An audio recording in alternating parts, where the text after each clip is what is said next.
Bonjour à tous. Alors je voulais vous parler dans cette vidéo d'un sujet qui est malheureusement pas très réjouissant dans la culture du bambou, qui est le principal nuisible du bambou, qui est donc le campagnol des champs. Et vous pouvez voir juste ici un bambou qui faisait pourtant quasiment 2 mètres, qui en a fait les frais. Vous voyez, il y a pas mal de chaumes. C'est un bambou qui avait été mis en terre en 2019. Là on est en janvier 2023. Et pourtant ça n'a pas empêché les campagnols de le faire tomber. Et là il n'y a quasiment plus rien à faire. Il est complètement déraciné et complètement grignoté par le dessous. En fait le campagnol des champs il est principalement végétarien et donc il va se nourrir en partie des parties souterraines des plantes. Et en l'occurrence il va grignoter les racines du bambou, des plants de bambou. Et donc après quelques jours, le bambou n'a plus aucun ancrage au sol et finit par tomber au premier coup de vent, comme celui-ci. On a un autre juste à côté qu'on a fait les frais également. Et celui d'après, il n'est pas tombé, mais on peut voir qu'il y a quelques feuilles qui ont commencé à griller. Il a dû être en partie attaqué par le dessous aussi. Et donc depuis 3 ans et demi, on a quand même eu plus d'une cinquantaine de plants qui ont été tués par les campagnols des champs. Donc c'est vraiment un gros problème en culture du bambou. Si on s'en occupe pas, ça peut décimer plus de la moitié de votre plantation en l'espace de quelques mois. Alors c'est facile de repérer que c'est des campagnols des champs, ça fait plein de petites galeries ouvertes comme ici, c'est un vrai gruyère.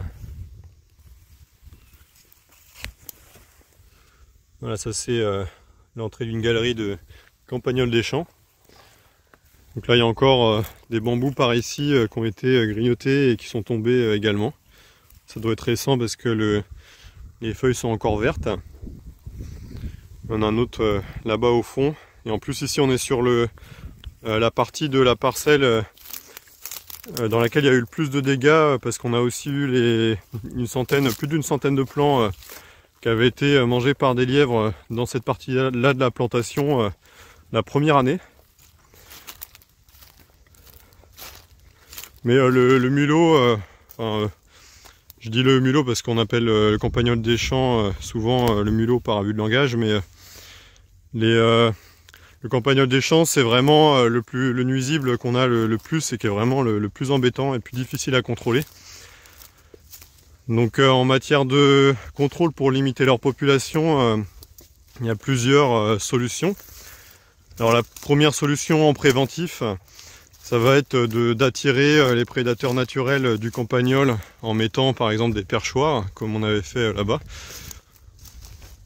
La deuxième solution, c'est évidemment d'utiliser du rodenticide, parce que les perchoirs, c'est bien en préventif, mais si vous avez une terre favorable au développement des campagnols, notamment comme ici, une terre assez lourde où ils peuvent faire facilement des galeries, même avec des perchoirs, ça va pas permettre de stopper complètement leur développement.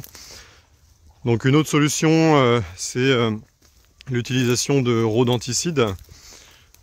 Alors sur cette partie-là, je vais pas m'étaler parce que c'est quelque chose qui est très réglementé. Et si vous voyez cette vidéo dans 1 ou 2 ans, la réglementation peut changer. Donc voilà, je vous laisse vous renseigner sur le sujet. Mais ça va être une des solutions, en tout cas à ma connaissance, la plus efficace. Sinon, une autre solution là dont j'ai entendu parler récemment, et je passe le bonjour à Loïc s'il voit la vidéo qui m'en a parlé, c'est l'utilisation d'un capteur, d'un émetteur plutôt, émetteur d'ultrasons qui permettrait de faire partir les campagnols. Voilà, donc là je vous montre le bas de la parcelle, hein, où il y a vraiment les plus beaux bambous. Mais voilà, bon, je suis pas un spécialiste sur le sujet du traitement, on va dire, des nuisibles. Donc si vous avez des retours d'expérience, n'hésitez pas à compléter ce que je dis en commentaire de la vidéo. Et en tout cas, sur des bambous comme ça qui sont vraiment bien développés, les campagnols les font plus tomber, hein. Là, il n'y a plus aucun problème. Ça va être surtout quand vous plantez, en l'occurrence du bambou mosso, en première année, en deuxième année et éventuellement en troisième année quand il y a eu du retard, comme sur la partie de la plantation que je vous ai montré tout à l'heure. Parce que forcément, quand il y a eu du retard, on a des plants en troisième année qui ont la taille de plants de 1 ou 2 ans même parfois, sur des plantations sur lesquelles ça a bien poussé. Mais en tout cas ici, on est en principe tiré d'affaire au niveau du campagnol des champs.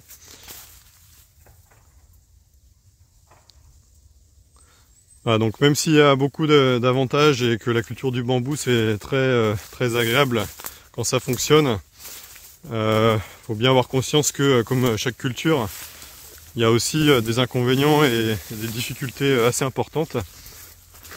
Surtout quand on prend en considération que l'investissement de départ est assez élevé, c'est tout de suite embêtant quand on a des plants qui se font détruire par les campagnols. Il faut bien avoir ça à l'esprit quand on plante, qu'il y a quand même pas mal de surveillance à faire en première, deuxième et troisième année surtout. Et donc je vous ai parlé du campagnol des champs, il y a aussi le lièvre et le lapin qui peuvent être nuisibles, hein, donc surtout en première année, hein, qui peuvent couper les chaumes. Il y a aussi, de ce que j'ai vu, si vous plantez à proximité de cours d'eau, le ragondin qui peut manger les pousses, hein, grignoter les pousses de bambou. Le sanglier peut en première année faire un petit peu de dégâts. Mais voilà, en tout cas moi je suis une quinzaine de plantations de bambou au total sur plusieurs dizaines d'hectares dans plusieurs départements, et il n'y a eu qu'un hectare qui a eu quelques petits dégâts avec les sangliers, hein. Ils font pas vraiment, en tout cas pour le moment, j'ai pas de retour de gros dégâts de sangliers. Voilà, principalement, si vous connaissez d'autres nuisibles et si vous avez d'autres expériences à partager à ce sujet, mettez-les en commentaire. Je pense que ça intéressera pas mal de monde. Voilà pour cette vidéo. Donc la prochaine vidéo, ce sera probablement la vidéo de suivi au bout de 4 ans, que je sortirai sans doute cet été ou en fin d'été.